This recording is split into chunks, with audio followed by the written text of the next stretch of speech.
Shalom Bapak Ibu Saudara-saudari yang terkasih. Hari ini kita akan membaca dan merenungkan firman Tuhan yang diambil dari kitab Matius pasal 21 ayat 33 sampai dengan 46. Saya akan membacakan sebagian daripada firman Tuhan ini. Ia menyewakan kebun itu kepada penggarap-penggarap lalu berangkat ke negeri lain. Berbahagialah setiap orang yang mau membaca, mau merenungkan, mau melakukan, dan mau membagikan firman Tuhan di dalam kehidupannya setiap hari. Bapak, Ibu, Saudara-saudari yang dikasihi Tuhan, dalam hidup ini banyak hal yang kita miliki. Seolah-olah adalah milik kita, rumah, pekerjaan, pelayanan, keluarga, bahkan hidup kita sendiri. Namun, sesungguhnya kita hanyalah pengelola, bukan pemilik. Dalam Matius pasal 21, Yesus mengajarkan tentang pemilik kebun anggur dan para penggarapnya. Ini bukan sekedar cerita pertanian, ini adalah perumpamaan tentang tanggung jawab rohani yang Tuhan berikan kepada kita. Pertanyaannya adalah, apakah kita sudah setia dalam mengelola hidup dan tanggung jawab yang Tuhan percayakan? Yesus menceritakan perumpamaan ini kepada para imam dan pemuka agama Yahudi. Seorang tuan membuat kebun anggur, melengkapinya dengan pagar, tempat pemerasan anggur, dan menaranya.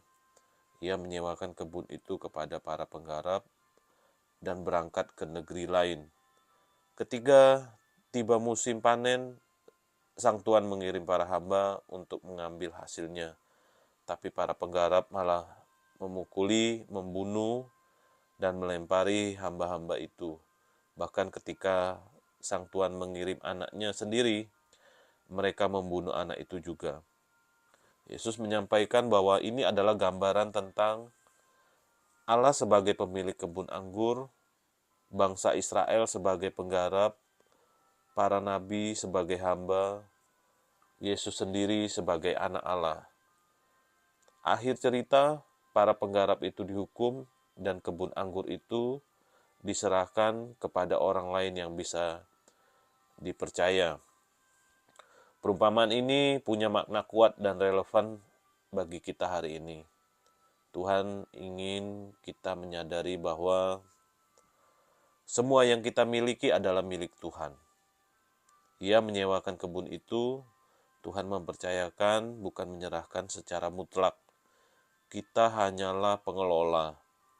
Hidup, waktu, talenta, pelayanan, bahkan keluarga, semua berasal dari Tuhan.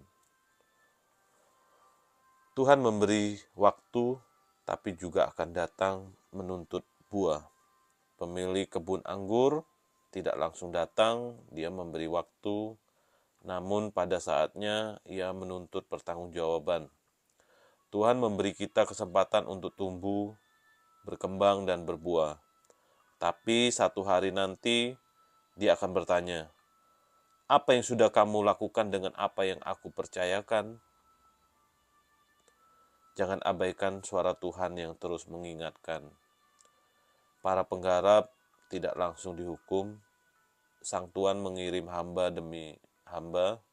Ini adalah gambaran kesabaran dan kasih Tuhan. Tuhan terus mengingatkan kita melalui firman, orang-orang percaya, bahkan keadaan.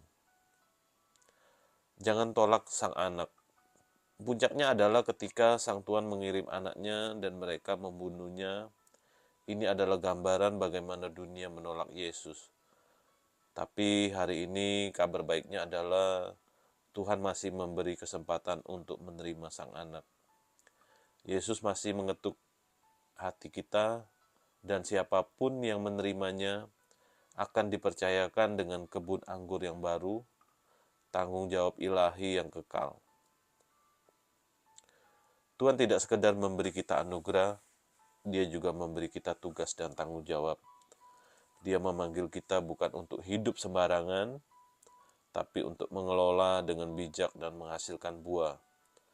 Mari kita jadi penggarap yang setia, yang tahu siapa pemilik sebenarnya, yang mendengar suara Tuhan, yang tidak menolak Yesus, yang siap memberi hasil terbaik baginya. Mari kita berdoa. Tuhan Yesus, terima kasih Engkau mempercayakan hidup ini kepada kami. Kami sadar bahwa semua yang kami miliki berasal dari Engkau. Dan suatu hari nanti kami harus mempertanggungjawabkannya. Tolong kami menjadi hamba yang setia, yang mendengarkan suara-Mu dan tidak menolak Engkau. Tuntun kami untuk hidup berbuah dan berkenan di hadapan-Mu. Di dalam nama Tuhan Yesus kami berdoa. Amin. Tuhan Yesus memberkati.